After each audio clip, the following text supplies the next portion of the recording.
ورحمة الله وبركاته. أهلا بكم معانا في فيديو جديد إن شاء الله. النهاردة هتكلم عن مباراة تحديد من المركز الثالث والرابع في كأس العالم للأندية المقامة في المغرب ما بين الأهلي المصري وفلامينجو البرازيلي. مباراة إن شاء الله تقام يوم السبت 11/2 الساعة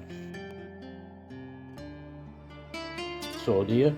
ربنا ما وفقش النادي الأهلي اللي هو يطلع المباراة النهائية ليلاقي نادي الهلال، خسر من ريال مدريد. بس الحمد لله إن شاء الله ربنا يوفق النادي الأهلي ويحرز المركز الثالث، ويبقى دي رابع ميدالية برونزية الأهلي يحرزها إن شاء الله. بالتوفيق للنادي الأهلي إن شاء الله، والجميع جماهير مصر وجميع جماهير العرب هتساند الأهلي، وجماهير المغرب إن شاء الله اللي هو يحصد الميدالية البرونزية للمرة الرابعة في تاريخه إن شاء الله بالتوفيق. وده كل ما لدينا في الفيديو، والسلام عليكم ورحمة الله وبركاته.